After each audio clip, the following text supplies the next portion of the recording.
I'm Tom Lydon, editor of ETF Trends, here in San Diego at the Charles Schwab Impact Conference. And I'm here with Michael Iachini, who's head of manager research at Charles Schwab. Great seeing you, Michael. Yeah, likewise, Tom. So there's a lot going on in the marketplace, tons of information for advisors here.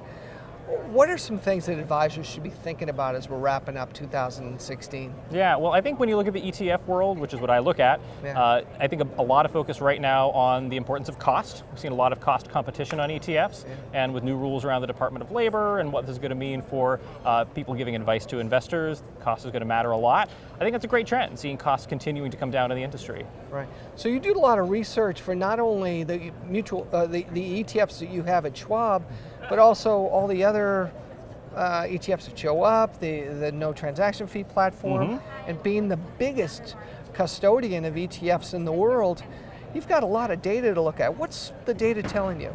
Well, the data is telling us that the assets are still continuing to flow into ETFs in a very big way. Yeah. And I think a big part of that is that cost piece. I think that investors have realized that the less you pay in fees, the more you keep. And that applies to both advisors and individual investors. So big trend continuing. I'd say across different asset classes, you're not seeing quite the same massive trends you have in past years into things like bank loans necessarily, but a lot of investors still looking for yield in this low interest rate environment.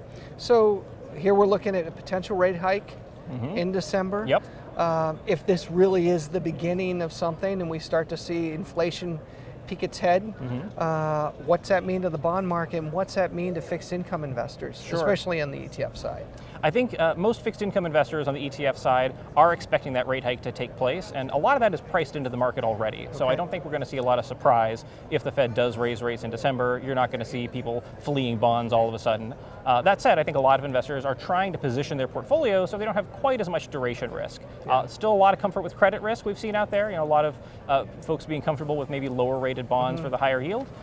But I think that if rates eventually normalize, we get to a place where you can get a good yield without taking risk, you might see a little less buying on high yield bonds and maybe high dividend stocks. So are you seeing alternative dividend strategies kicking in? Because ETFs offer a lot of choice. Yeah, in the ETF world, there have been a lot of product launches that are focused on a lot of income, and some of them have caught on. I wouldn't say that's a trend that every single one finds an audience, but anything that can offer a good yield tends to at least get a second look from advisors and investors. So a lot of attention there, and I think that is really just because of the low yield world that we live in. Yeah.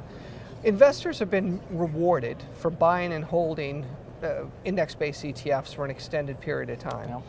A lot of people have been poo-pooing active management. Do you feel that that's going to go on forever?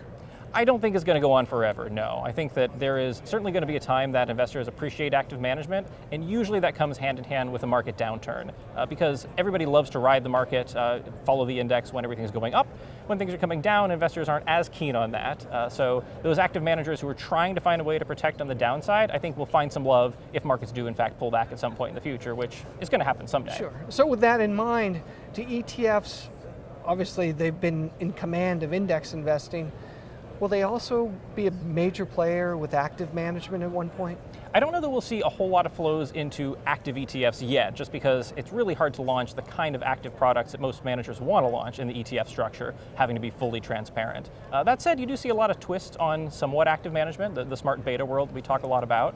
And I think some of those managers are trying to provide some kind of downside protection. So it could be that, yes, there's an audience for something other than the pure market ETF, just because there might be some benefits if the markets do change. Great. Well, I look forward to talking to you a year from now at this conference and seeing what the market's given us. Absolutely. Thanks, Michael. Thanks, Tom.